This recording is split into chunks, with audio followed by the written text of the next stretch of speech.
There's something about real horror stories that stays with us long after they're told. Unlike movies or fiction, they don't end when the credits roll. They linger. They creep into our thoughts when we're alone. They make us hesitate before turning off the lights. What makes true horror so terrifying? It's the fact that these things actually happened. Somewhere, sometime, someone lived through these nightmares. A shadow standing at the end of a hallway when no one else was home. A voice whispering a name in an empty room. A cold, invisible hand brushing against bare skin in the middle of the night. Skeptics say it's all in our minds. But what if it's not? What if there are things lurking just beyond our understanding? Things we're not meant to see, not meant to know. Some people have witnessed them, and some were never seen again. Tonight, you'll hear stories of people who experienced the unexplainable, who walked too close to the edge of something dark and unknowable. Some escaped, some did not. So, before we begin, take a moment, make sure you're not alone. Check the corners of the room. Listen carefully, because once you hear these stories, you might start noticing things you never did before. And once you see them, they might start seeing you too. Now let's begin. My name is Cam. Coming up to 4 months ago, I had one of the most terrifying encounters of my life. I can assure you that this event, unfortunately, is completely true. To give some context to my story, I live in a small country called New Zealand, in a pretty popular area called Papamoa. This all took place about 4 months ago, during one of our high school breaks in September. Our friends and I were planning on making big plans to travel across the country to make the most of our study leave, which was given to us before our final exams. However, none of us used this time for study, but rather to travel, drink, and get up to mischief. And I was honestly really looking forward to it. Bootresses, all the plans we made were being finalized. For me, they were put on hold after one conversation with my parents. My parents told me they were going out of town for a few days, and that I would need a house, and that I couldn't go anywhere until they returned. Obviously, I was pretty bummed out, but I'm not the kind of person to dwell on the negatives. So, instead, I try to find positives out of the new situations, like how we now had more time to plan, I guess. When the time came for my parents to leave, it was around 1:00 p.m. on a Friday. I said my goodbyes and off they went. From that point on, I was now home alone. Instantly, I jumped back into my bed, and I turned on my TV to watch some YouTube. I was going to be home alone for 3 nights. You best believe I was going to be as lazy as possible before my parents returned. The first night came and went pretty fast with no dramas at all. Second night, however, is when my home alone experience really took a dark turn. I want to say it was about 7:00 p.m. I just started eating dinner while listening to music much like the previous night.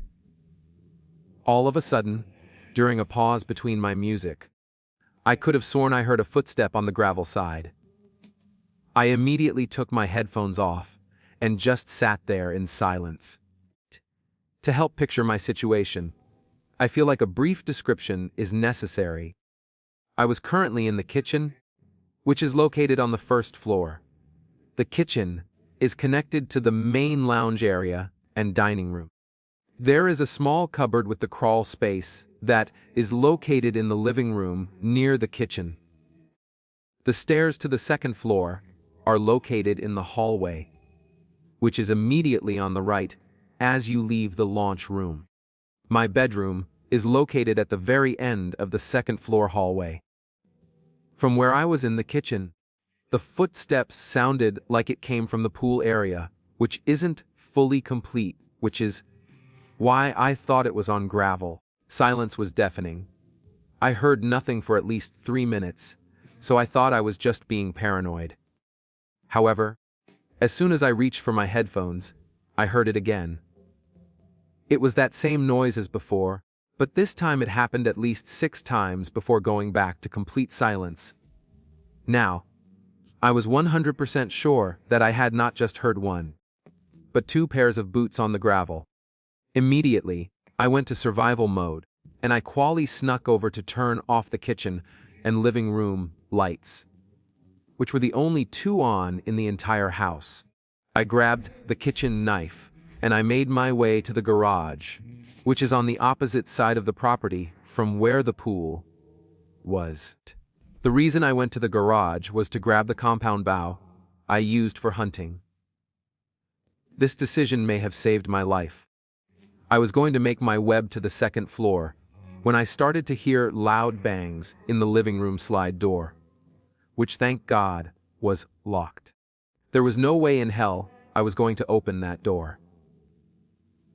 I quietly made my way up the stairs to the 2nd floor and then into my bedroom, all while I continued to hear bangs and footsteps around the property as whoever was out there tried to find an entrance.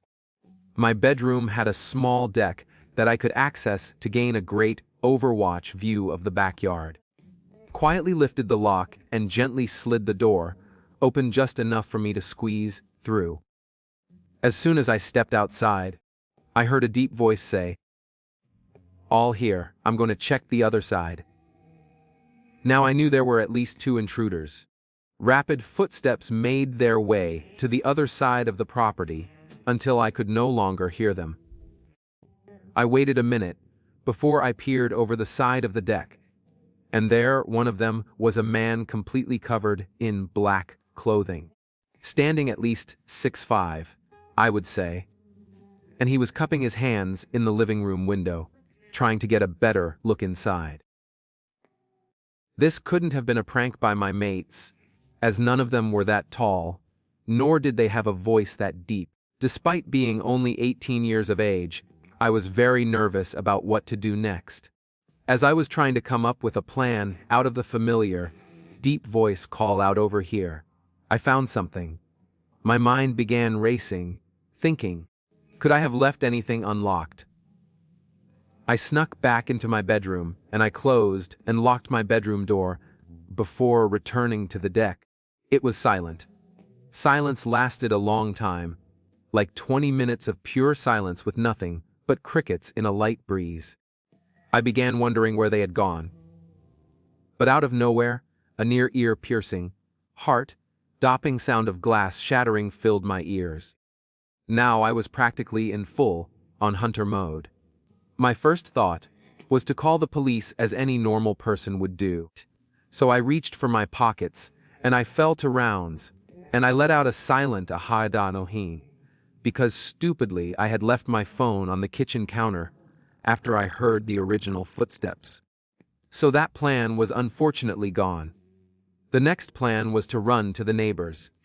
However, it was a 5-minute run to my nearest neighbor's house, and I was on my deck on the 2nd floor with the intruders clearly now in the house, blocking my only the exit. All I could really do was wait for what exactly I didn't know. I crouched to my room and just listened as I heard heavy footsteps marching around the 1st floor of the house. Drawers and cupboards opened and slammed shut all throughout the house. My heart sank as I heard the very familiar sound of someone walking up the stairs. It was at this moment that I pinched myself to make sure this wasn't a dream. One by one, I heard door after door open, and 2 people marching to each. If they were robbing the place, it wouldn't be marching through each room so fast. So, they were looking for me. Then, I heard the door knob to my bedroom door turn before the lock did its job. I heard a different voice say, "In here." Was at this moment I knew these guys were going to come in, and for all I knew, they could have been armed. This was confirmed not even 10 seconds later as I heard a long, scratching sound of a knife down my door. Don't get me wrong, I'm a pretty skilled archer, but the likelihood of me being able to draw 2 arrows in the time that it took the 2 men to grab me was very slim. So, I decided to do something that most people wouldn't think to do. I climbed from my deck up to the roof by pulling myself up from a pipe going down the side of my house. The pipe let out a creak as it struggled with the weight I was putting on it. I was barely able to get myself and the compounder bow up without making too much noise. I drew my first arrow, and I waited with a slight angle onto the entrance to my deck, while hiding behind a slight dip in the roof. Hacked. I was on the roof waiting for what felt like an eternity before I started to hear the sound of bodies banging on my bedroom door. It was nothing I could do but wait for the inevitable. I heard the bedroom door fall to the floor. Adrenaline was now through the roof. I heard my wardrobe door aggressively fly open and coat hangers being thrown around. One of the men said, "Where the haydaw? Paint could he have gone?" But the other replied, "How there look." Just then, one of the men stepped outside on my deck. I was frozen in place with an arrow aimed at the guy's chest, praying that they wouldn't see me, and they would just leave after thinking I fled. I saw the man's eyes reflecting in the moonlight, and scanned the area searching for me, until he swiftly gazed up at the roof. I felt her eyes lock onto each other, and that's when the guy yelled, "There he is." The man was pointing straight at me with a small blade. I had no choice, so I released the arrow, and I watched as it pierced the man's stomach. He let out a scream of pure agony as he fell to the ground of my deck. I watched as the tall man I had seen earlier went onto the deck, and he dragged his injured companion back into my bedroom. I want to say I bravely charged the other man down, but I didn't. I was frozen. I had never had to use a weapon on another human before, so I didn't know how to feel. I heard the man crying in agony, as he was what sounded like being dragged back down the stairs. I snapped back to reality, and I got down from the roof as I knew my parents kept a spare phone in their bedroom. I silently made my way past my now broken door, down the hall to my parents' room, and I locked the door behind me. I immediately called the police, who said they would be there in 15 minutes, which I wasn't happy about, but at least they were coming. I listened as I heard crunching glass, closely followed by footsteps, running away from the broken window, which I assumed was in the garage. I thought to myself, how could the guy shot with an arrow be running away from the house, in the state he was just in before? But I didn't care as long as they were gone. I wasn't going to leave my parents' room until the police got here, though, as I wasn't going to take any chances. Another 15 minutes passed, until the relieving sound of sirens filled the air. I ran down to the front gate to let the officers in. The police searched the first and second floors of the house, with no sign of the intruder still being there. Given the state of my house, the police left 2 patrol cars outside for the night to make sure nobody would return. As I slept in my parents' room with the door locked, I called my parents, and they said they were going to cancel their trip and return home by tomorrow afternoon. I didn't get much sleep that night. I was too terrified to close my eyes. Just expect the intruders to be in the house again. Wish I could say this is where the story ended. But no, there was still more horror to come.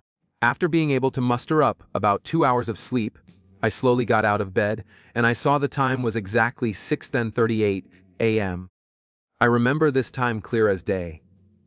I went downstairs and looked out the living room window, and saw the patrol cars were still there. One of the officers gave me a wave as he noticed I was awake. I went down and told the officers my parents would be home by lunchtime. These officers were extremely nice, and they told me they would wait until they got home, as they saw how exhausted I was from a night of very little sleep. I thanked them greatly, and I returned to the kitchen area to make breakfast. And then I heard it, a very quiet groan. It was the type of frown that you would make when you first stretch after waking up. I was silent. I knew it couldn't have been me, or the officers outside. So, who or what was it? I grabbed 2 knives from the knife rack, and I listened.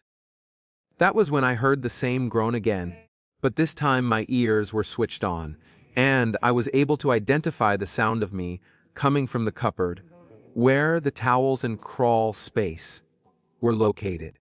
I then made the stupidest decision I possibly could have. Instead of gaining the officers outside of my house, I crashed up to the cupboard and waited. I could now clearly hear the sound of breathing. That, along with the sight of a few dark spots of what I could only think to be blood, confirmed it. There was something hiding in the crawl space. I tried to get back up as quickly as possible. But of course, one of my footsteps let out a freakish creaking sound. Then, just like out of a horror story, the man I had shot with an arrow from the previous night sprung out of the cupboard and lunged for me. We both hit the deck hard. The man reached for his pocket, probably for some sort of weapon. I swung as many punches at the man's wounded stomach as possible, and he tried to grab my arms, but I was able to push the guy off with my legs. The police must have heard everything that was going on, as I heard frantic banging on the door and the shouts of, "Is everything okay?" But like a child, I screamed for help. I also sprinted for the knives I had dropped as I was tackled to the ground. Then I dashed to the front door, where I was met by the police. Guns were drawn in the edge of my living room. The man was in no state to fight off 4 police officers. As they brought him out of my house, I got a good look at the man. He was pale from blood loss with short, messy hair, but he had a very revealing face tattoo that I didn't notice the previous night. As myself and the police checked the crawl space, they found the arrow shot at the man, as well as a box of bandages we kept in the kitchen. I was absolutely terrified because this man was hiding inside my house throughout the entire night without me or the police knowing. His taller friend must have not have been able to carry him out. So, they probably decided to hide him in the crawl space. Why? I will never know. What I do know is this man's intent. When the police searched the man, they found a small Swiss Army knife in his pocket, and that's what he was reaching for. This man wanted to kill me. The scariest part for me now is knowing that there is still someone out there with the same intent to kill me. And he knows the layout of my house. The scariest of all, he knows exactly where I sleep. I'm not going to let these fears drive me and my family out of this house, as I truly love this area. But I'd be lying if I said the possibility wasn't brought up multiple times by my parents. I hope this story can show others to always be on high alert when staying home alone, and never wear headphones at high volume. If it wasn't for the small pause of my music, I would have never seen them coming. So, the story is mainly about 2 people, not including myself. One of them is my friend's mom, who was 16 at the time, and other being my friend's mom's friend, was similar in age. It was rumored around school that her friend was a prostitute. I don't know how the rumor started, and I'm not actually sure it was even true, but every time anyone brought it up, he would get super angry and deny it. Anyway, he was the popular type of boy of the school, and he would always host parties. I would often go to them, and his mom was always wasted and hanging out drinking with the kids. And at the time, we all thought she was cool, because she would buy us drinks. But that obviously wasn't the case. She was a single mom, so his dad was never around. On this particular night, my parents wouldn't let me go, because they said it was too late. But I was a dumb teenager, so I snuck out at like 3:00 a.m. and walked over there. It looked pretty close to me. When I got there weren't many people left, as it was already so late. But my best friend at the time was still there, and she was waiting for me, and we were going to come back to my place together. His mom had 3 friends over, all in their 50s or so, and all men. Pretty soon after getting there, though, there were only like 4 of us left. Jake's mom and one of the men, and then me, and of course my friend, and the rest had left. I wasn't drinking much because it was late. I had maybe 3. That guy seemed to have taken a liking to me, and he offered me a shot, which I accepted. And not too long after that, I started to feel really drunken out of it. At the time I talked it down to not eating mush day, but likely he drugged me. There should have been a warning sign itself that men wanted to hang around with a bunch of kids, but everyone was drunk and I wasn't taking much notice of him. I'm pretty sure the adults were doing drugs, too. Everything after this point, I don't remember much of, but my friend told me at some point the man thought it was funny to pour water all over me, and he was laughing. Then, he started to sang you on to touch my belly button while proceeding to try and lift up my shirt. Apparently, at some point, I push him away, and I said something along the lines of, "Fuck off. Get away from me. My dad will beat you up, and he's double your size." Which made him super offended. And he was saying something like, I thought she was supposed to be fun, and now she's ringing the party. How dare you say something like that? Jake's mom was trying again to calm down. At this point, I was ready to go home, but I couldn't find my phone anywhere, and I really wanted to call my parents. My friend said that I was crying in, so that I was saying how I want my mommy, which is something I would never have been caught dead saying in front of people at the time. So, I can only imagine how scared I would have been. This is when the man said he was going to take me home in the back of his truck. And my friend's mom proceeded to yell, saying, "Stop. Stop. She's only 16. While he tried to pick me up, and she was trying to fight him off. Thankfully, he eventually gave up, and he went home or to another room. I'm not exactly sure. You were too drunk to walk to my house, and I didn't have my phone to call an Uber. I ended up sleeping over on the couch, and his mom was looking after me. I don't think anything happened to me while I was sleeping, but there is really no way of knowing for sure. My friend was with me the whole time, but she was sleeping too.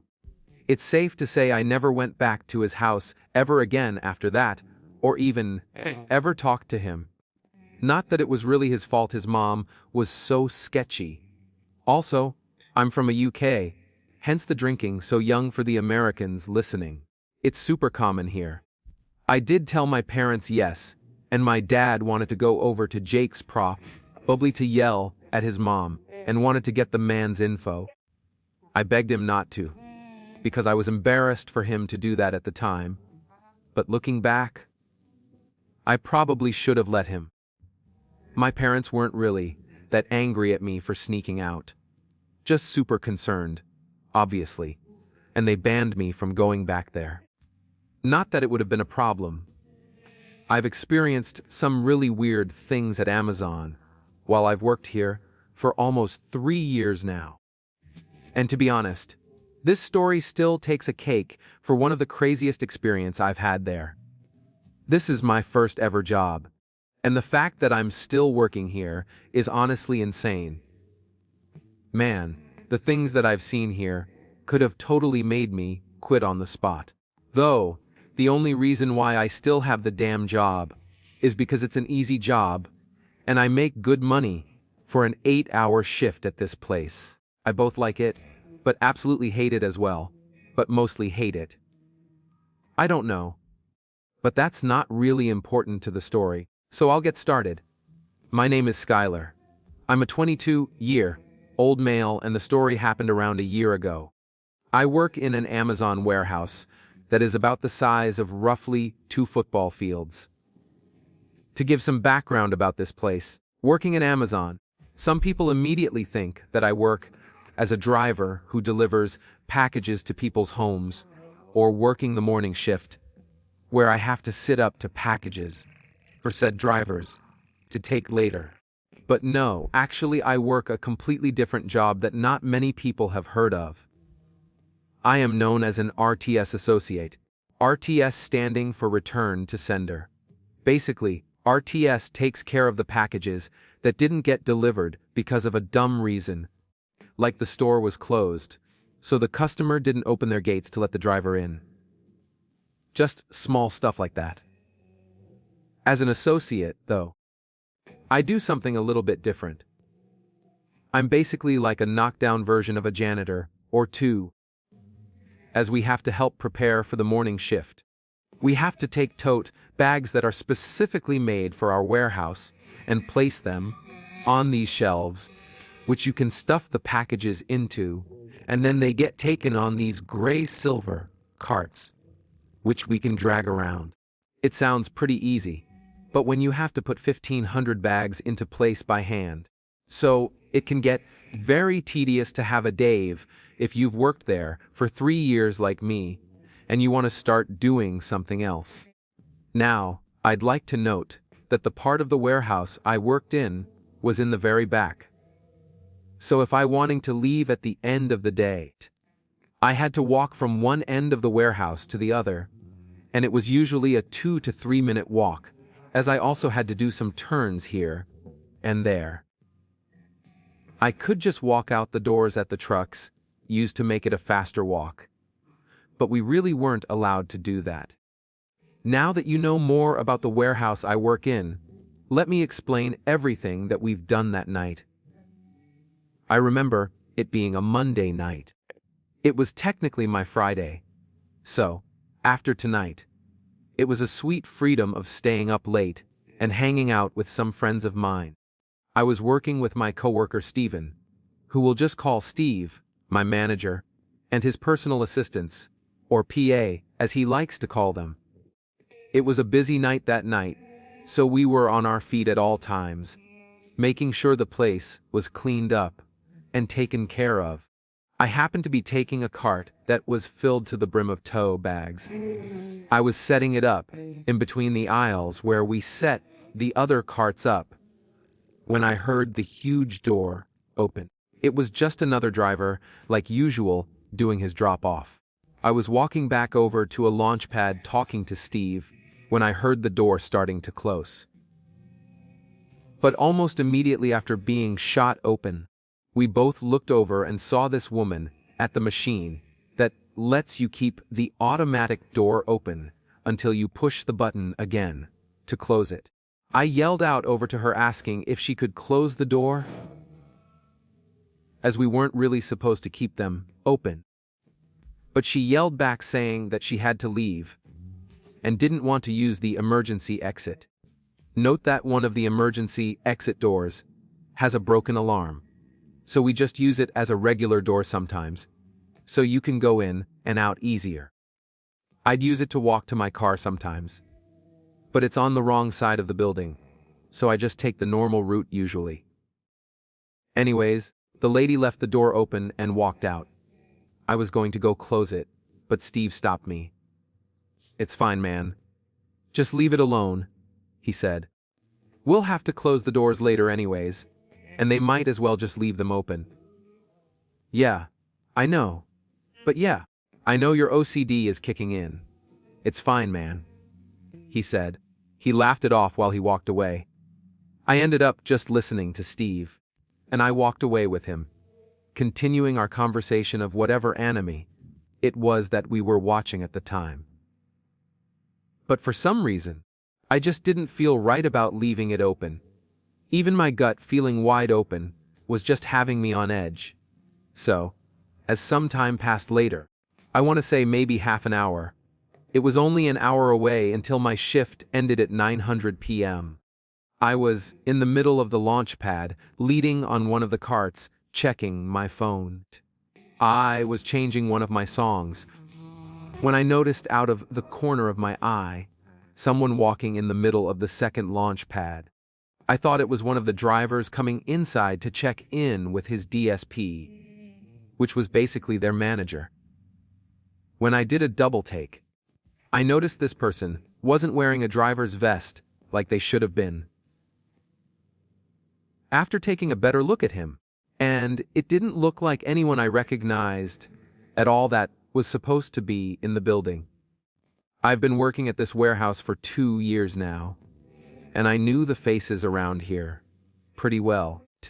I even would have known about any new driver's face because I would have had to see them come into the building hours beforehand, helping them learn about how to torch their DSP, and that also meant that they would have to check in with us personally. So, whoever this guy was, I had another clue.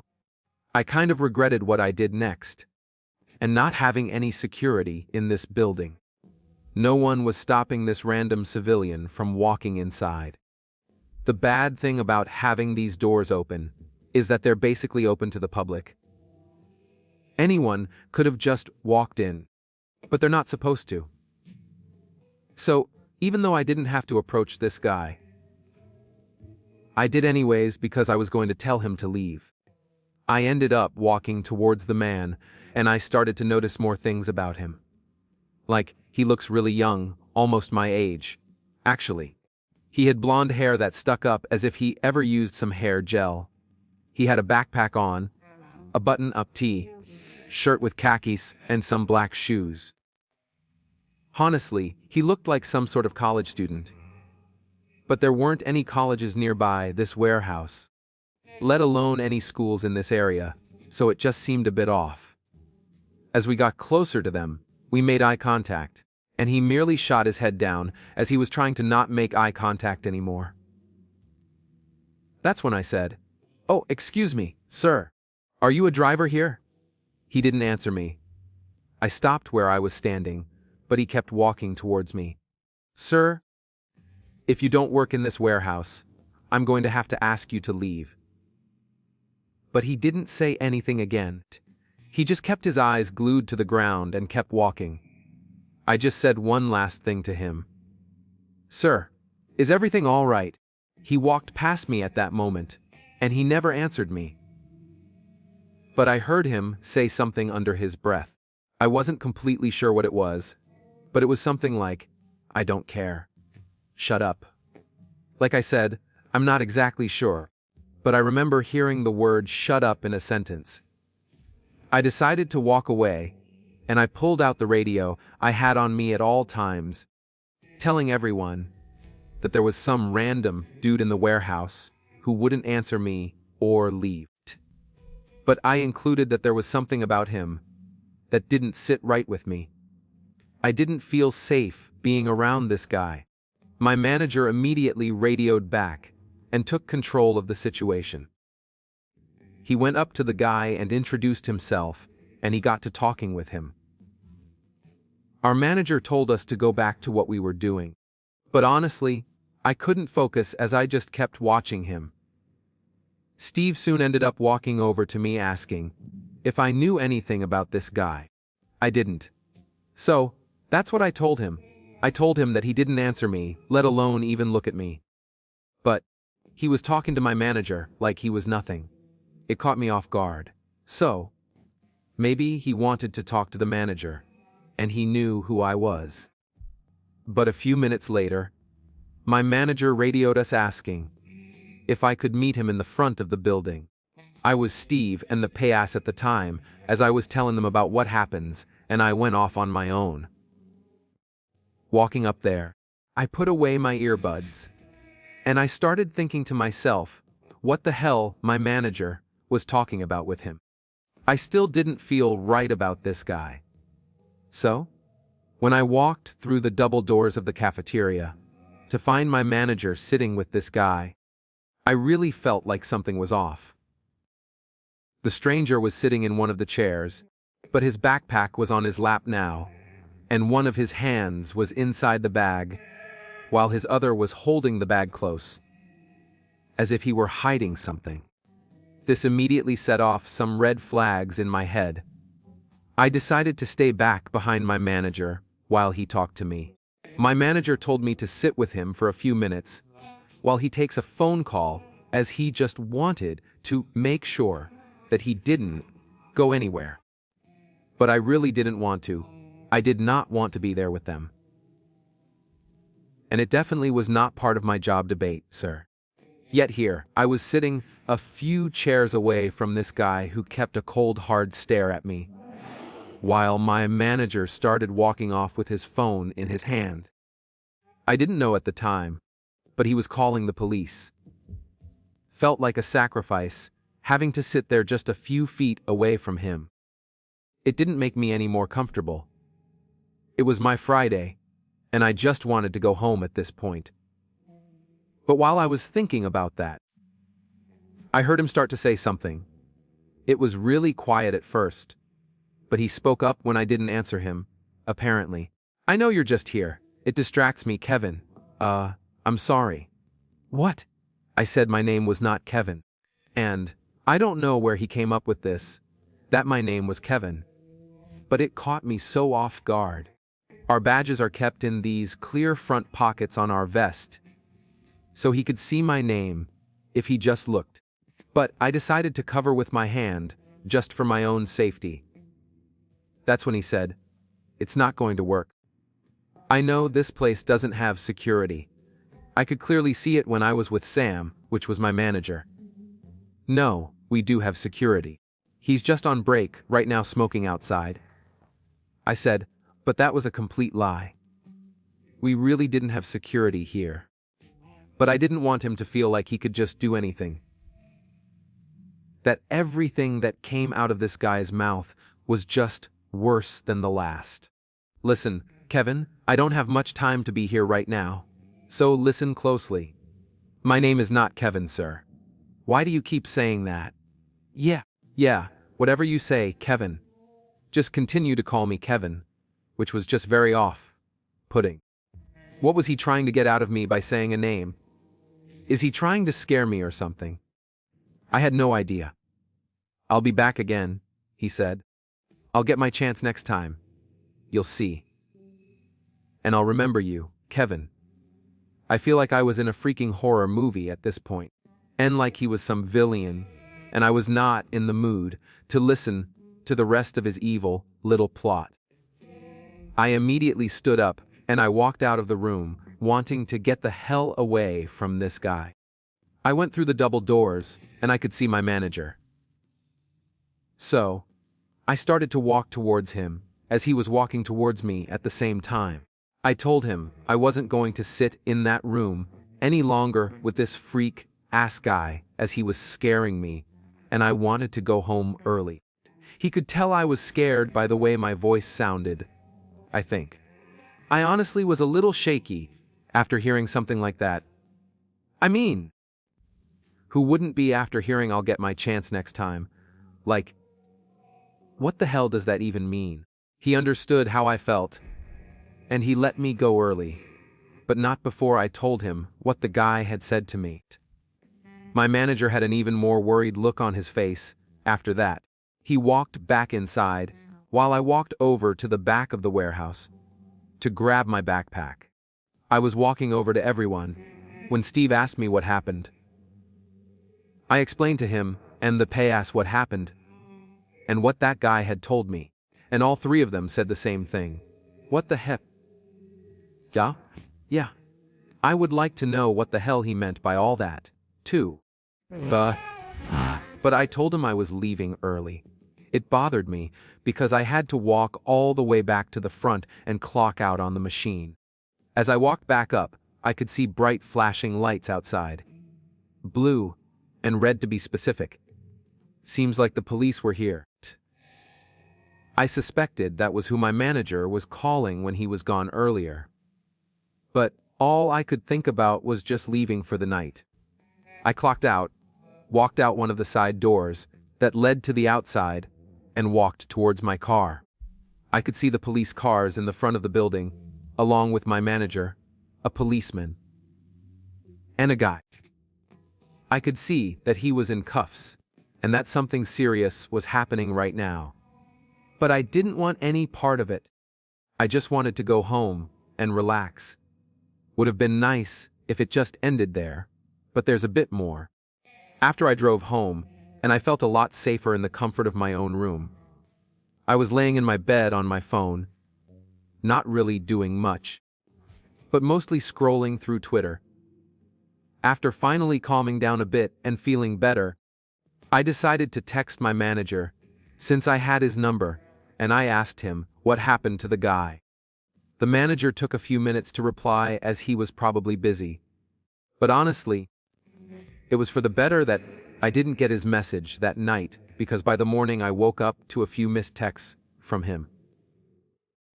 Now, my texts were overlapping with each other on my phone, so I knew there were multiple. It was what I didn't see at first. After opening the text, I was reading through them, and I felt my heart sink, and I could feel shiver my spine. My manager explained that at first, when the stranger entered, he explained that he was looking for a job. My manager was showing him around and letting him look at the place, which sounds really bad after what that man told me last night. And after letting him sit in the cafeteria, that was when he decided to call the police. That was why he wanted me to sit in the room with him, so he could make sure that this guy wasn't going to leave and get away. After getting off the phone, he walked back over, and that's when I was asking to leave after not feeling all right. My manager, just like me, also just felt off about this guy. He didn't trust a dude as there was something off about him. He really couldn't put his finger on him. But he mentioned that the way he spoke and the way he behaved just wasn't sitting right. So, that's why he called the police. After he walked outside with him, a manager talked with the police, and the policeman took his bag from him. He was a little resilient at first, but once they took the bag, they found something horrifying. It had a hunter's knife in it that was used for killing animals. The whole time this random-ass guy was just carrying a knife in his backpack and was probably even holding it in his hand at the cafeteria at the time that he was talking to me. Self-protection or not, why the hell did this guy have a knife? Walking to a warehouse acting suspicious, just having the weirdest conversation with me. And of course, I aimlessly just walked up to him, the first time, like he was nothing. If I had talked to him even more, who knows what would have happened to me. Just happy that nothing did happen to me that night. But I still can't forget what he said to me. This took place in the month of February of 1988, when I was just 8 years old. I now approaching my mid-40s, and I still have massive anxiety when I think back to that night. For context, I am a male and I have always been the shortest person in my class with a smaller body friend. I was living with my mom, my stepdad, an older sister. Because my parents were extremely poor, and we found ourselves moving around quite a bit. At the time the story took place, we were renting a rundown duplex in Utah. I'm fairly confident this took place on a Wednesday evening, as that was the weekday my family would gather around the television. And we all watched America's Most Wanted. After the TV show had ended around 9:00 p.m., we said goodnight and we headed off to our own bedrooms. It was a school night, so I often went to bed around 9:00. Our duplex had 3 bedrooms, 2 on the main floor and 1 in the basement. My room was on the main floor down the hall from the living room, while my mama's stepdad's bedroom was adjacent to mine at the end of the hallway. My older sister had her room in the basement. That age, I was fearful of the dark, so I often suffered for light on. We also had a false sense of security living in a small Utah town, so we never locked our front door. However, my mom and her husband always had a lock on their bedroom door, and they made sure to lock it every night, so we kids wouldn't come in unexpectedly. I remember drifting off to sleep shortly after laying down. It must have been around 1:00 a.m. when I was abruptly awakened from a peculiar noise in my room. As I sat up in my bed responding to the noise, I was horrified to see that two grown men sporting biker beards, easily towering 6 feet tall, standing in my bedroom door. Again, I was able to see every detail of these creepy men because my light had been left on. The men standing in the door, they were blocking me in my room, so I couldn't run past them. They both had the most evil stare, directly, into my eyes that I've ever seen. I was absolutely petrified. I didn't know why I did this, but in a moment of complete shock, I jumped up from my bed and onto my feet. But only then did it dawn on me that my little body was not going to be able to get past them. My parents' room was directly towards their backs, and my first instinct was to run to my parents' room. Looking back now, I realized it would have done no good, since how they slept securely and comfortably behind their locked door, while this was all taking place. Once my body's motions caught up to my thought process, I instead ran to the corner of my room and crouched down.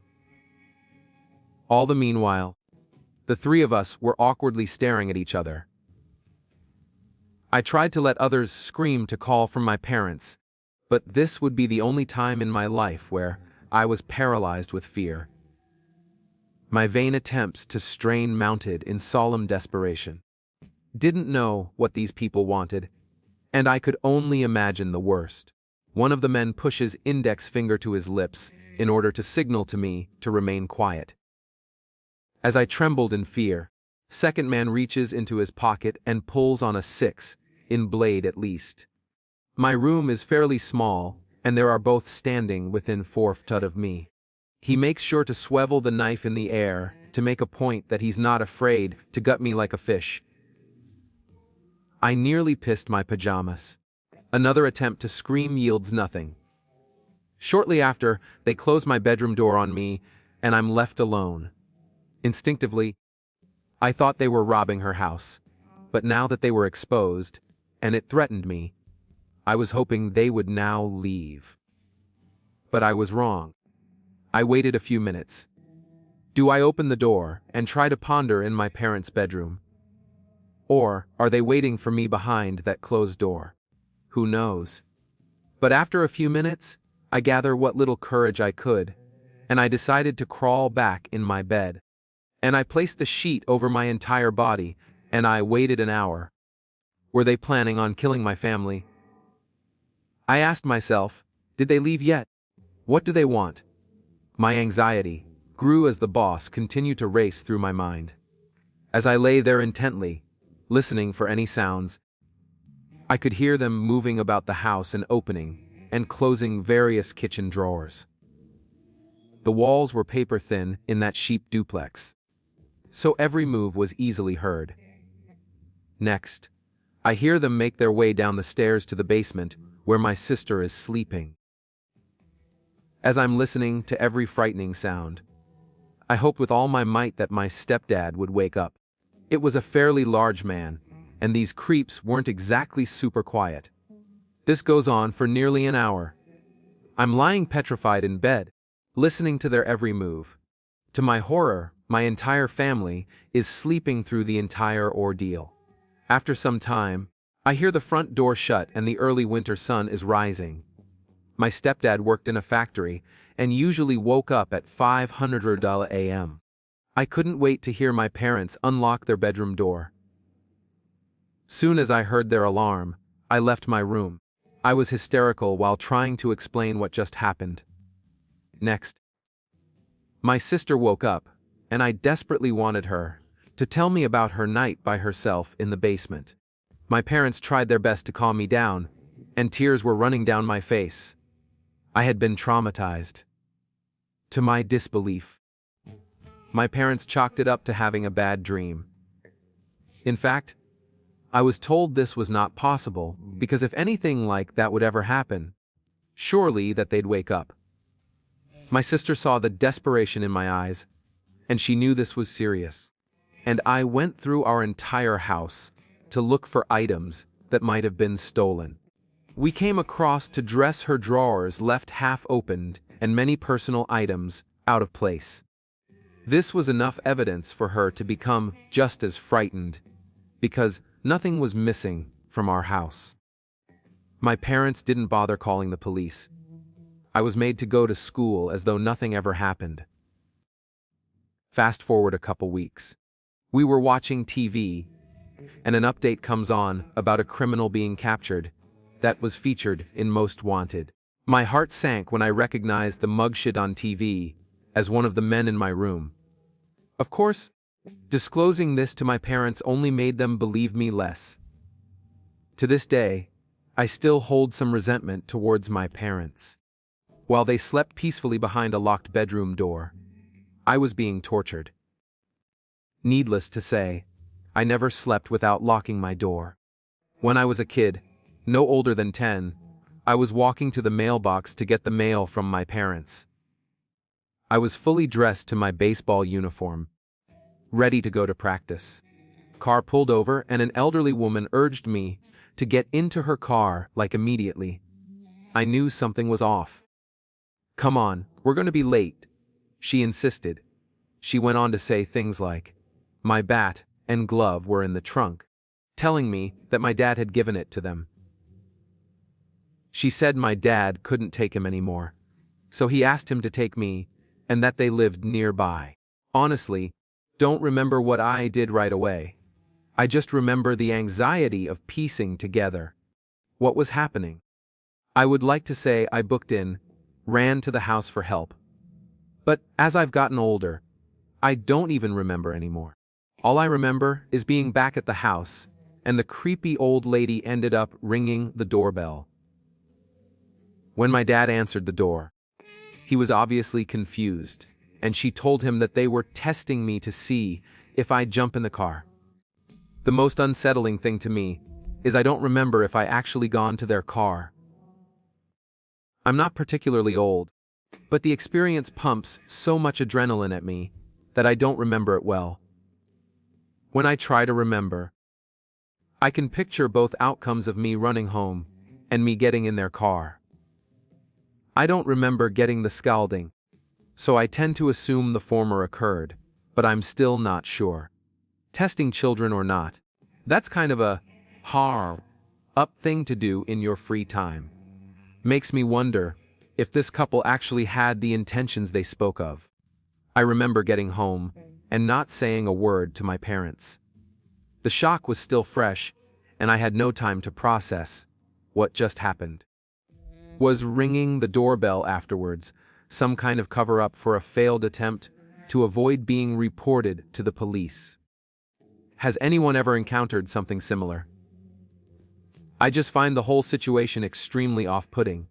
You don't really find too many kids walking around alone in baseball uniforms, and coming up with that stuff on the fly gives me the impression that it was not that lady's first time trying to coax a kid into her car. This happened when I was 17. I was still my senior year of high school. Now, this is probably not as creepy as some of the stories on here, but I just wanted to share my experience. My boyfriend at the time texted me saying he had been hanging out at his friend's house, who lived pretty close to me. He asked if I wanted to hang out with him for a little bit, so I agreed. Picks me up around 8:00 p.m., and we drove a couple miles away from my house to a mobile home park. He parked in front of a pretty large, says mobile home. I felt a little uneasy, because this mobile home park wasn't the safest neighborhood. The place itself looked a little rundown, just like the rest of the homes here. We entered through the right side door, up the small stairs in the carport. Directly in front of you, when you first walk in, there's a kitchen and a dining room. If you look towards the left, there is a living room that's located in front of the home. If you look towards the right, there were doors to the bedrooms and bathroom. This was probably the biggest mobile home I've been in. It was a little messy, and there was a sink full of dishes, kitchen table piled up with drunk, and beer bottles everywhere. The living room had a coffee table full of weed, pipes, bongs, and pill bottles. just a bit of a backstory. My boyfriend at the time had a bit of a drug problem that later on became worse. Before you judge me, I wasn't aware of the severity at the time. And while he occasionally partied and experimented, which is sadly really common in the small town I grew up in, little did I know, he was doing a lot more than I knew of behind my back. So, this problem he had led to me meeting a lot of his friends, who were also in the same, let's say, things as him. I was introduced to his friend, who was sitting in the living room couch. I don't even remember his name, but I'm going to call him Jake. Jake seemed all right, like he was pretty friendly. He was also about our age. I quickly learned he lived with his aunt and uncle, who I was also introduced to. His aunt wasn't very social at all, and she was in the kitchen, and at some point, she left to go to one of the bedrooms, and she closed the door. There was something strange about Jake's uncle. Something seemed off to me, but he was really friendly to me, so I brushed it off. He was probably in his mid-50s, thin, kind of tall, maybe like 5'10"-ish, and he had blondish gray hair that was receding. Jake's uncle started packing a bowl for everyone. Not sure if this is allowed to say here, but he sprinkled a little white substance on top. I sat down on the couch, while they all passed the piece around. I obviously declined. Weed was still legal at this time, and I've never been a social smoker. I remember his uncle asking why I'm not smoking, and I just told him I didn't want to. I really forgot how this part got brought up, but Jake's uncle overheard my boyfriend and I talking about cats. He looked over at me and said, "Oh, you like cats? Want to see mine?" Being the cat lover that I am, I kind of got excited and said, "Hey, you have a cat?" He was like, "Yeah, you want to see her?" Now, I was assuming he was going to bring her out, so I said, "Sure." Then he got up to lead me down the hall, motioning me to follow or saying, "Come on this way." I looked at my boyfriend, kind of puzzled, and asked if he wanted to come with me, but I guess he didn't feel like getting up. I really didn't want to come off as being rude if I didn't follow. So, I got up and followed him down the hall to the very last store, located at the end of the hallway. He opened the door for me, and I walked inside the bedroom. I noticed a shotgun next to the bed leaning against the wall. I got the vibe that this was possibly Jake's uncle's room. Jake seemed to be too young to own a gun, and this room didn't look like his style. It looked like a guest bedroom or a room for someone older. I wondered why his aunt went inside the other room. I'm not so sure what was going on in their personal life. Maybe they slept in separate beds. It definitely could have been a possibility. Anyways, to the right of the bed was a beautiful white long-haired cow on a scratching post inside the room, and went over to say hi and to pet. And that's when Jake's uncle walked in, and I heard the door quietly close behind him, almost as if he wanted to be discreet with what he was doing. I jumped up and I looked over at the door, and then to him, he must have noticed how scared I looked, because that's when he said, "Oh, this is just so the cat won't get out." He then came and kneeled down next to me, and he started paying the cat. My gut feeling told me something wasn't right, and I felt sick to my stomach. I went back towards the door, and he yelled out, "No, the cat's gonna get out. Wait." But I didn't care. I just ignored him. And that's when I realized it was actually locked and not just closed. I immediately unlocked it, and I swung it open. The cat did run out, so he wasn't making that up. But regardless, I just met this man. So why did he lock a 17-year-old girl alone in this room with him? Why couldn't he ask my boyfriend to come over us, too? His room was located on the far end, opposite side of the living room where no one would hear us. Went back to the living room so fast, and I asked my boyfriend if he could take me home. which I would never do considering he wasn't sober. But I was desperate. He was pretty hesitant and he asked right now. I lied and I told him that my dad wanted me home, right now pretending to look at a text on my phone. When we were alone, I was so relieved to be out of there. In the car, I told him how Jake's uncle closed us in that room together, and I felt really uncomfortable. He told me that I was overthinking the situation, that his uncle was a good person.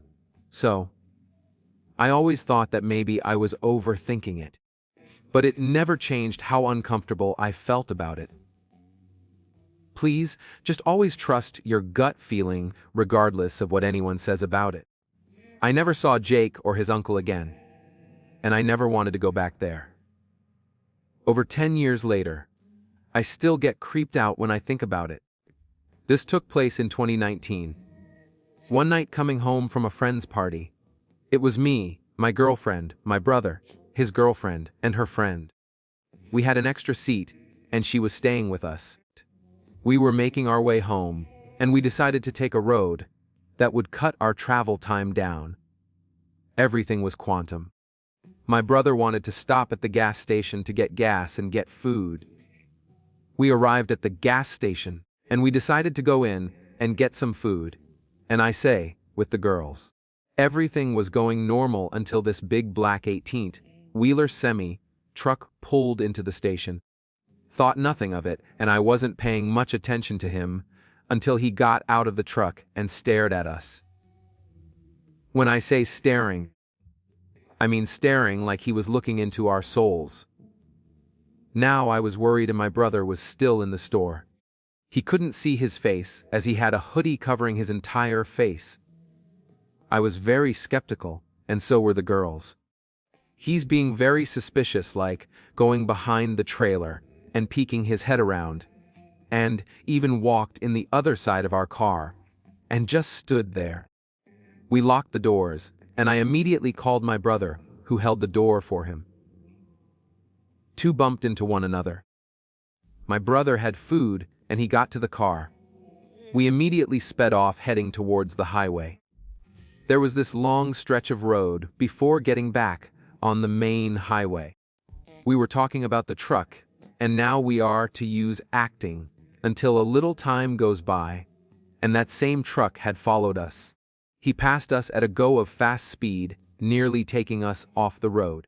Couldn't make anything out of the license plate, because it was a white trailer with no company labels, and it was really dark.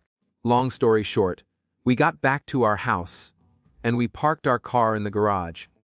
Now that we were all settling down and all chilly in the living room, we saw bright lights outside of our house.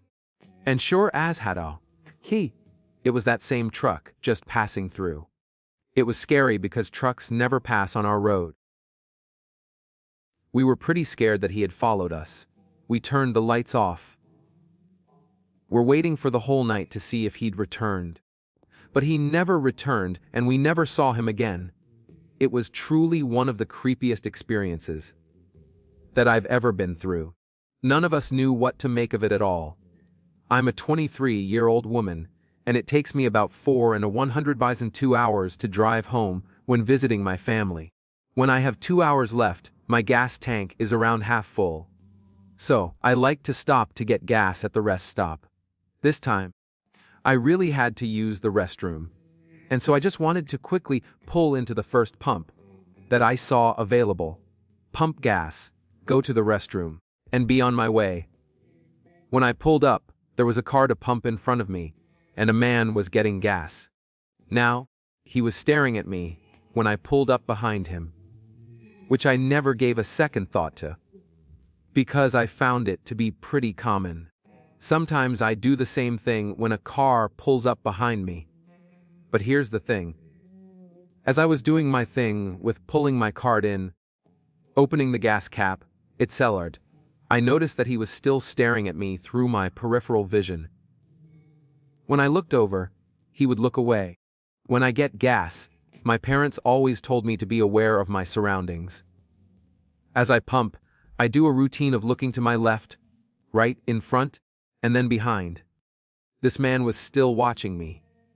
So, at this point, I'm just standing back at him. He's who I assume to be, because they look identical. Son gets out of the car, says something to him in his ear, and switches places with him. Now, this man is walking towards me, but judges his body to the passenger side of my car and gets close to look in as he walks by. Great. He's trying to rob me now. Well, good luck, because my door is locked. He was walking around my car, pretty close to all staring at me. Pause for a second. Then he quickly goes inside the convenience store. I will say it did look like he wanted to say something, but I was more focused on finishing up at the pump, so I could do my thing inside and quickly leave. I had my Pat with me on the passenger side in this carrier. So when I grabbed him, I noticed a pump attendant, which is never common, standing at the trash can across from me.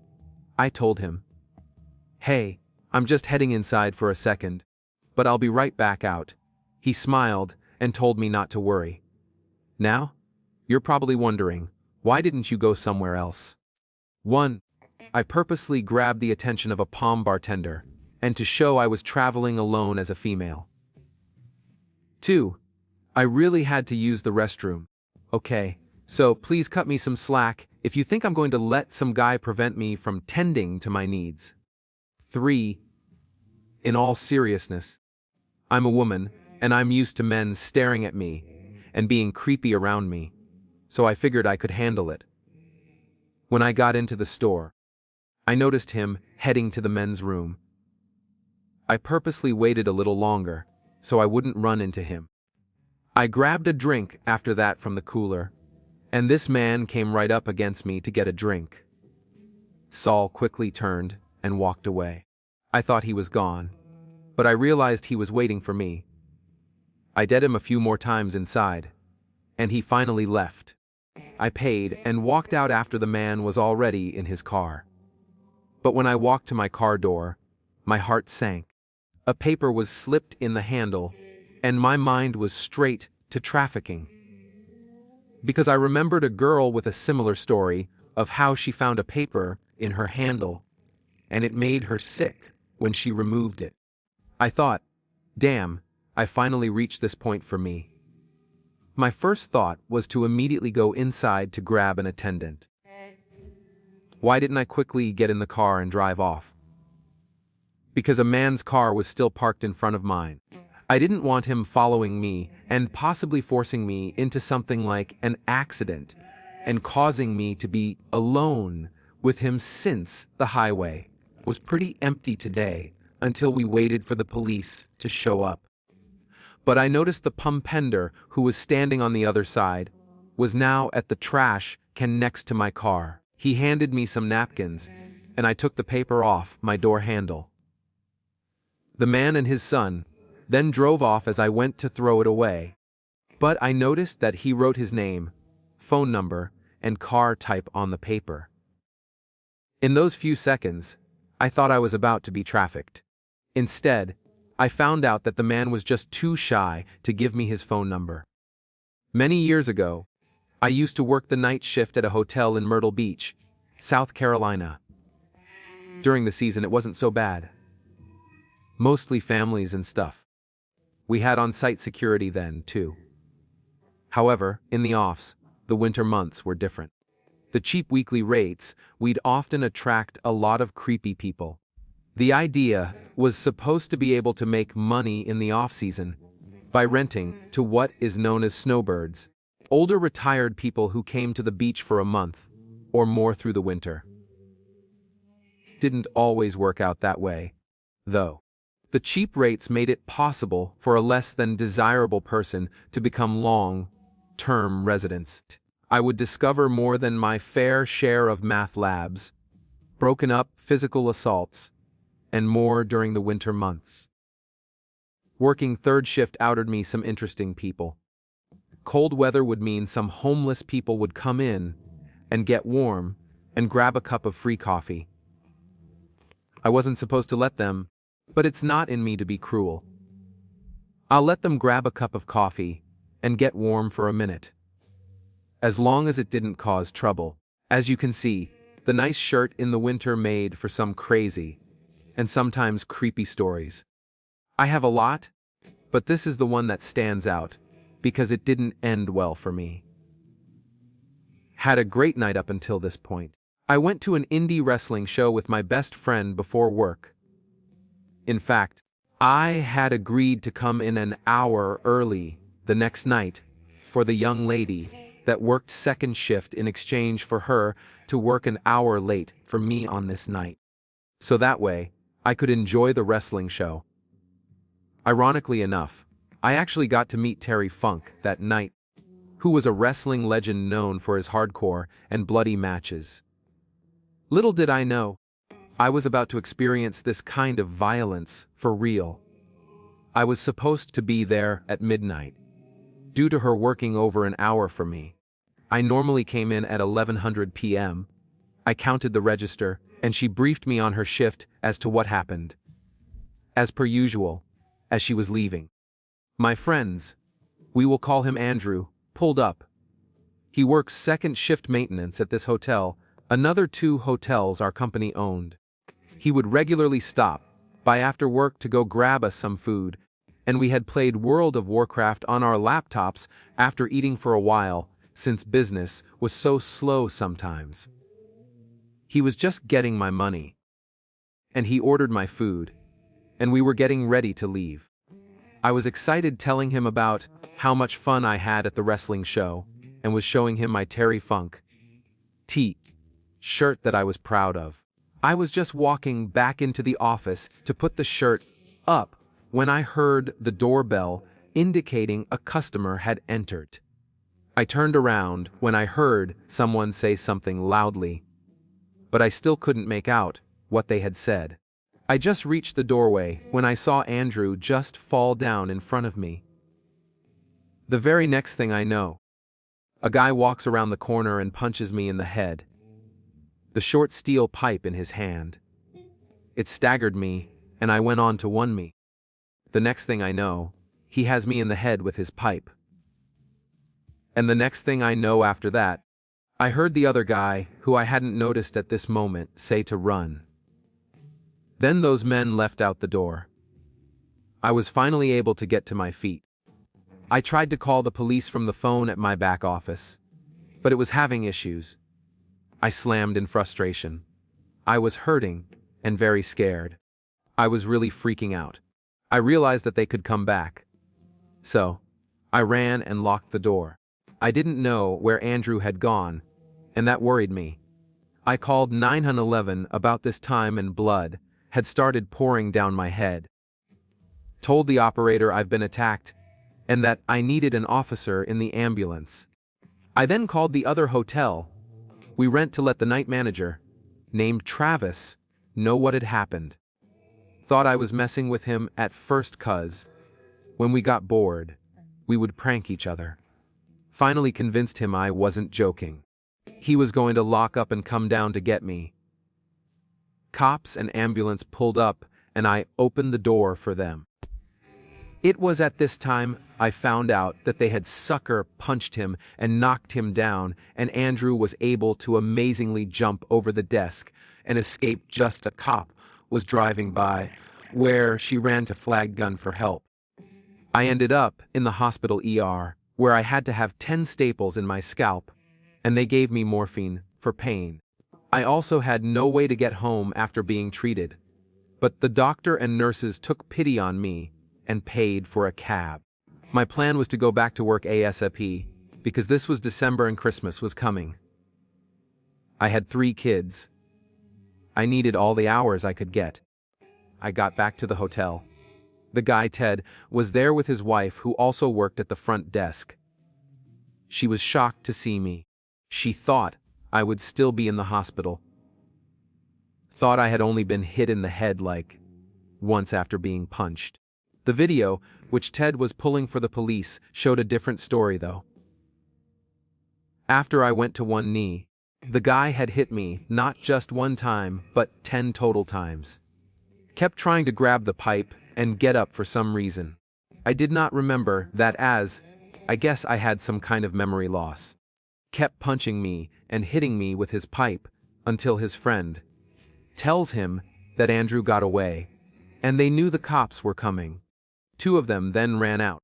Was given a room at the other hotel we owned, and Ted and Barbara gave me a lift there, as I was in no condition to drive due to the morphine. They also gave me a paid week off to heal. They switched me over to the other hotel on night shift for a month, just in case they were after me in particular. We never found out why they chose to attack me. The police thought it might be a failed armed robbery due to Andrew getting away and the man not killing me. But it really shook me up to not know. Even though I was at our other hotel, when I came back to work the night shift, I was still very nervous. Every time the door chimed up, I tensed up. I couldn't afford to quit though. As I said, I have 3 kids that we're supporting. I never caught the guys as far as I know. A detective stopped by about 2 months later when I was working second shift. He showed me several mug shots and he asked me if any of them looked familiar. I never got a great look at them, as it all happened so fast. I had seen the video, which wasn't the best quality. Even so, 2 of them looked very similar to them. I pointed them out and he asked me how sure I was. I told him that I was only like 85% sure. He then yelled at me and asked me if I wanted someone to go to jail for attempted murder on 85%. I was stunned into silence because I was the victim. I was attacked for no reason. And here he is yelling at me like it's my fault. I was too busy being attacked to get a good look at them. I no longer work at that hotel or night shift. And I'm glad, because it's just too dangerous in that area. Recently, I moved out of my apartment. I simply had to, because I didn't feel safe from my landlords. I lived in this really nice apartment in Brooklyn for a few months with my roommate, who paid for most of our rent, since their parents were super rich. Our landlords were actually the seemingly really nice, sweet couple who lived a few floors above with their kids. The first few weeks were somewhat normal, except for the fact that every time I saw their kids in the elevator, they would scream at me before they got off and then just ran away. I thought it was funny and cute at first. But then their elder son came to visit and started doing the same thing. And he looked about my age. I didn't really think much of this, since maybe he was just playing with his younger siblings. But Howdowdafing got really weird when I bumped into all of them together, and we talked for a bit. Out of nowhere, while we were having a pleasant conversation, the dad apologized to me, saying that his son might act strange because he's a thing. I was pretty shocked with him just saying that out of the blue. I paused for a bit, and I can't really remember what I said. But I remember just wanting to get the hell out of this conversation now. A few days later, I bump into the dad again in the elevator. I was pretty standoffish, and he was just talking about how great my apartment is, and how much of a generous guy he is for giving it to us for such a low rate. Then he asked if I could babysit his kids, as he and his wife and his eldest son would be at dinner. I said no at first, but he counter-offered by saying he'd pay $150 an hour. Being the greedy idiot that I am, I agreed. And this is where I Hondal up. When I got to his place, I was speechless. His apartment wraps around the entire first floor of the building. It was the nicest apartment I will ever see, that's for sure. About an hour in, everything was normal. I was playing some fighting game with his kids when we suddenly heard the front door slam. I told him to stay there as I peeked to see what was going on, and I saw the dad falling all over the place, clearly drunk. He started walking toward me, and at the last minute, he fell face first onto his couch. I must have popped a blood vessel trying to hold in my laughter. Asked if he was okay, and I walked over to assist him. He then turned around, looked at me, and said, "My wife will let us, please." And I tried asking him what he meant. His wife walked up to me, thanked me, paid me, and told me to come back another time. I just kind of went back to my apartment in shock, wondering what the him just happened. And I definitely wasn't going back. I told my roommate, and she told me that she also bumped into the dad, and he told her that my wife is cool, just so you know. With no explanation, and just laughed. At this point, we knew that we sure as hell were not renewing our lease. We didn't see our landlords until our final month. Kind of joked to our friends about how our landlords were creepy cucks. The next time I saw them, I was actually with my boyfriend, who was well aware of what they were trying to do. It was an intensely awkward elevator ride, as when they saw us there, they just went quiet and smiled, and nodded at us repeatedly. As we stepped up the elevator, the dad shout, "Hey!" to us, then winks at me as the doors closed. After that, I asked my boyfriend to stay with us for the remainder of our lease, 'cause at this point, my roommate and I were freaked the hell funny out. Our final and creepiest encounter was a few days before moving out. My roommate walked the apartment, and both the landlords were sitting in front of the elevators. They were just waiting for us. She said they started sobbing when they saw her, and they begged us to stay. They apparently apologized for making us uncomfortable, and said that they thought we were the pretty young girls they were waiting for. She didn't say a word to them, and got on the elevator, and called me to warn me they were outside. And then they started to knock. My boyfriend answered the door, and said when the guy saw him, they asked if I was there. Of course, my boyfriend said no. But they tried walking in anyway. I walked out of my room, saying that I'll call the police if they don't leave, and they begged me not to when they ran out of the apartment. Just a few days ago, we get a text from a random number saying that we could live there 6 months for free if we just gave them a few nights. Of course, I blocked and deleted them. The whole thing was such an uncomfortable experience living there all those months, especially knowing they had keys to our apartment. My girlfriend's mother is a longtime heroin user and has been in auto jail for my girlfriend's whole life. When she lived with her mother and her mother's husband, she witnessed physical abuse and drug activity. She was forced to move out at a very young age in order to stay alive. She thought her mother was finally clean when her mother announced her pregnancy. After getting over the initial shock, my girlfriend decided to be supportive of her mother, since she thought she was clean. Elsement until her mother overdosed while pregnant. She decided to cut all contact at that point. My girlfriend is also a mandated reporter, and last year reported her mother and her mother's husband to the States. And she knew it wasn't a safe situation for the baby. The baby actually died in their house, not even a month after birth, due to an overdose of signs of physical abuse. My girlfriend's mother was arrested for the murder of her baby and other charges. Her husband was arrested for child endangerment and other music charges. First, a judge did not grant either of them bail. Eventually, her husband was granted bail, which he posted. We did not know this until recently, which helped us put some other pieces together. My girlfriend and I like to sit outside her house, in the car, and just chat or listen to music. Recently, there have been black cars around my girlfriend's house.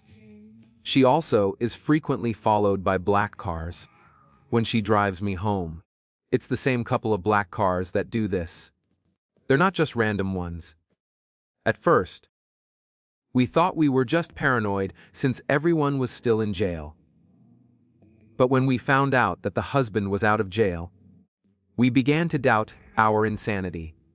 The first major thing happened after my girlfriend and I went on a dinner date We got home after dark, and we sat in her car for about 45 minutes before we noticed the same black car passing by us every few minutes. After 10 minutes of that, a different car drove towards us, looking its high beams on when it got close enough for us to see what was inside. It swerved into the oncoming lane, and I genuinely thought it was going to hit the passenger side of the car. It sped away, and we ran inside. After that, we started noticing the black cars more and more. This past Wednesday morning, around 3:00 a.m.-ish, the same distinct black van that we had been seeing pulled up outside of my house. This was weird because my girlfriend and I live about 30 minutes from each other in two separate cities. A man got out of the van and shined a flashlight through my yard, scanning it almost. She shined the flashlight up at the window I was sitting at, kept it there for a second, and then walked 30 feet to an empty driveway, scanned around there for 20 seconds before getting in the van and peeling away. The windows were ice-covered and frozen, so I couldn't make out the specifics of the van, but it was very strange. Few nights later, my girlfriend and I spent some time hanging out in her car when we spotted a black van hiding behind another parked car further up the street. We could only see one headlight, but a Creed BIOS has been sat in the car. My girlfriend lives between the two dead-end streets, so think of a very blocky shape to you. She lives right in the middle. The van went up the first dead end, 4 ways on, and sat for a few minutes before turning around and driving almost into the other lane of traffic to get close to us. The van went up the other dead end and stayed put.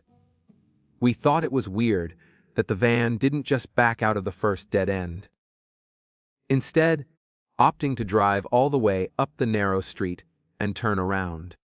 After a few minutes, we call a friend and recount the story, just to get an extra opinion. While my girlfriend was talking to our friend, I got out of the car to get a cigarette to see how far away the van was. I walked the dead end that the van was on for about 15 feet before getting the worst gothling I've ever gone. Across the street from me was a black mass, which was stuck within the darkness around it. I decided to just turn around and rush my girlfriend into the house. Later that night, we heard a bang coming from downstairs, followed by what sounded like a boom on wooden stairs. We locked the bedroom door, and I sat against the door with a baseball bat. Awful to make a barricade for it. Few minutes later, we heard a car door slam before the sound of tires squeezing and a car driving away. Our initial idea was maybe that it came from the TV, but we had paused it in the TV in the next room. It was never loud enough to feel real. When I went downstairs an hour later to get water, there was nothing damaged or missing. We theorized that maybe it was the sound of the front door trying to be opened even though it was deadbolted. My girlfriend's exterior wall doesn't face the road, and we've never heard car sounds before. It is, however, next to her private driveway, and sometimes we'll hear her grandparents' car door close, or the neighbors backing out. The next day, I was shoveling the sidewalks at my girlfriend's house, an activity that takes me about 20 minutes, and I saw the same black Chevy Silverado with mud streaks on the tailgate. I circled the block about 4 times. I was able to see the silhouette of the man driving through the passenger side of window, and each time it was the same man and same truck. My girlfriend lives in a very small town, and we were able to catalog the neighborhood cars. The black van and truck are abnormal. Our theory is that someone is trying to scare my girlfriend into not testifying or flat out making sure. Neither of us ever have the ability to testify. We really just need some more opinions. Are we just paranoid, or is this something we should actually be worried about? Do you think these are just weird music coincidences? Almost a year ago, How was an opener at a resort clocking in before 500 a.m. each day? The resort is located inside of an affluent neighborhood in a very wealthy town or suburb. Employees had to park in one of two parking lots at either ends of the property. And the lot I chose was adjacent to a long and windy road outside the resort, which led to the rest of the neighborhood. The road and resort were separated by a short range of brush and trees that no one ever walked through. I'd arrived one morning per usual and put the car into park with my headlights still on. The lights in the parking lot were never on in the morning, since no one ever else really showed up before 6:00 a.m. Sun was never on at this time either, so it was usually always stock at the start of my walk. I was one of the first employees to arrive on the property each morning, and was usually completely alone in this particular parking lot at this time. And this morning didn't seem any different. I had my hand on my keys literally, and by bringing the process to turn off my car, when I noticed a young girl, maybe like 14 or 15 years old, come scampering to me. Her body language was the exact definition of run, with quick light steps, especially through fear or excitement, through the span of trees that separates the resort from the outside road. She was directly in front of my car, and my headlights illuminated a clear view of her in the pitch black. She looked like she was in high school, had long hair, and was blonde. She was wearing a jacket with pajamas, maybe like she just walked out of a house. One thing about her that bothered me was that she wouldn't stop laughing and smiling. I couldn't hear her laughing from outside the car, but she was visually giggling at something I wasn't aware of or could see, and it was so unnatural. She occasionally glanced behind her, as if someone else were there waiting. She then waved to me like it were a normal gesture at this time, and then immediately ran to my passenger side door. This all happened in a matter of seconds, since I wasn't really sure what was even happening besides my anxiety spiking. I know I simultaneously yanked the aux from my phone to shut whatever song I've been playing off while grabbing for the lock button. I remember feeling panic for never remembering if it was up or down to lock when the girl began pulling violently on the door handle on the passenger side. She began pounding on the window, and I was screaming at the top of my lungs for her to leave before pressing on my horn. I could see her laughing outside like this were some type of game, and as if I were a silly friend for not letting her in as a joke. After a few seconds, she stopped the pouting and tried to open my driver's side door. Her face fell flat like I disappointed her, and she started to walk away from my car back the way she came. She waved at me again, before squeezing through the trees out of the view of my headlights. This whole encounter just confused me almost as much as it scared me. Most people I told a story to destructive up to her being on drugs, but that narrative has a fell right to me, despite her behavior. Maybe she was just being an extremely out-of-touch teenager whose parents need a firmer grip on her. Her first thought was possibly human trafficking. I'm not sure if that would fit the scenario, as I'm not the most well-versed with our suburbs. I told someone when I made it into work, but they didn't seem to care much.